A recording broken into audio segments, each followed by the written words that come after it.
ZZZ version 1.7 special program just ended, and I gotta be honest with you, it's going to be a dry patch. If you thought 1.6 was already quite dry, well, brace yourselves, because 1.7 is looking just as dry.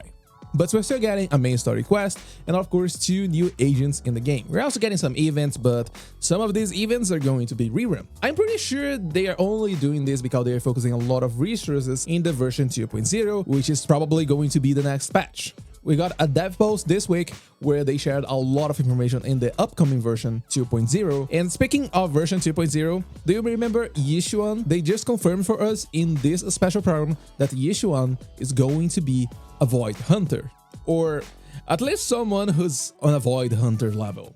We're also getting an Xbox showcase in a few hours from the release of this video, and we're also getting a 2.0 teaser also this week. So there's plenty of things for the next version, because I'm pretty sure that 2.0 is going to come right after the 1.7. In any case, enough about 2.0, let's focus on the 1.7 recap, because this is what this video is about. Starting with the banners, we're getting Vivian on the very first half, and also Jane as a rerun. So for those players looking for Jane, well, now is your time to spend your pulls and get Jane. For the A ranks, we're getting Piper and Seth alongside Jane and Vivian. For the second half, we're getting Hugo, which is a nice attacker, and also Lighter, which was quite surprising for me because Lighter released in the version 1.4, so 3 patches later, we're already getting a rerun on Lighter.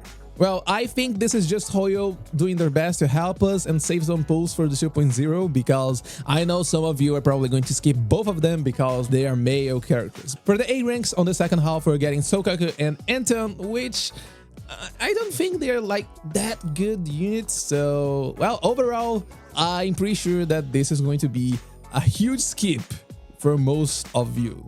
Now let's talk a little bit about Vivian's kit, because they showcase a little bit here on the special program, and it looks amazing. If you know how to play Burnies, then you're probably going to understand Vivian quite easily, because she's the type of unit that wants to enter the field, generate some resources, and then leave the field, while also giving support for the unit on the field by giving some extra damage and also dealing some extra anomaly damage based on the current anomaly on the enemy. Not to mention that Vivian is also going to apply a damage over time on the enemy that also builds corruption, and this can be used to trigger corruption while Vivian is off the field.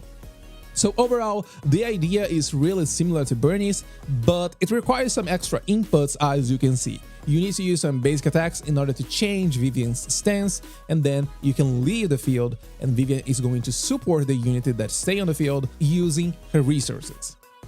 Her additional ability only requires either an anomaly or ether unit, so you can imagine that Astra is going to work pretty well with Vivian. Not to mention that Phaeton's Melody requires someone to use EX special every few seconds in order to keep the ether damage with 100% uptime.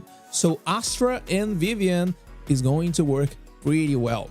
The additional ability is going to increase both corruption and disorder damage. This means that ideally you want to use another anomaly unit with Vivian in order to benefit from this extra damage. You can see, for example, here on the trial, they decided to use Yanagi, Astra, and Vivian as their team for the showcase here. Yanagi is a unit that heavily benefits from disorders, not to mention that she also increases disorder multipliers as well. So using Vivian with Yanagi is going to work surprisingly well. And now let's talk a little bit about Hugo, because despite being another ice attacker unit, he's actually quite interesting because of his core skill. When it comes to the basic attacks, nothing too surprising here, besides the fact that Hugo gets access to a ranged ice attack after using some specific basic attacks or quick assist, as you can see on the skill description that they showcased here. What actually looks quite interesting is his core skill. Hugo core skill gives crit rate and crit damage for him after using a chain attack or stunning an enemy. The most interesting part comes right now, which says that when he uses an EX special or ultimate and it hits a stunned enemy, it's going to trigger a totalize effect. This totalize effect is going to do increased damage based on the remaining stun duration, and also completely removes the stun effect from the enemy. That's right, he removes the stun effect from the enemy. But you get like a burst of damage and also some starting days as well. As you can see here, right after using the EX special, the enemy recovers with 25% of the days bar already filled. If you use your EX special on an enemy that is not stunned, Hugo is also going to get increased days on the EX special. Is this going to fit like as a burst stunner, because he also gets attack increase based on how many stun agents is in your team. Did they want me to run like double stun units on my team? Is that it? Like finally we're getting a double stunner meta on the game? I think they didn't showcase the actual skill description of the additional ability, but it requires either a stunner or a support to activate Hugo's additional ability, which increases the chain attack damage and also the totalized buff damage and days. I think they didn't go like into details when explaining, but still it's probably going to be both. Anyway, Hugo looks quite amazing. This mechanic which removes the stun from the enemy looks quite interesting. I can't wait to see how much damage you can actually fit using, let's say, for example, Lighter for all the ice damage buffs, and maybe, for example, Chinyi for the increased stun multiplier. There's plenty of options that you can use here to try to increase Hugo's burst potential and one-shot the enemy. We're also getting 2 new Bangboos on the version 1.7, both the Mockingbird Bangbo and also a new A-rank Bangbo that is going to be given for free on one of the 1.7 events. Both of them looks like damage Bangboos, but a really interesting point here is that the Mockingbird Bangbo Robin actually only needs a single Mockingbird unit in order to activate the additional ability. So you don't need to pull both Vivian and Hugo in order to activate the additional ability of their Bangbo. For events, pretty much the only event we're getting in the version 1.7 is going to be Say It with Flowers, which is the event that is going to give you Overtime Boo, by the way, the A-rank Bangbo that I mentioned earlier. This event is going to be quite simple because it's just craft flower pots for some characters based on the instructions given for you.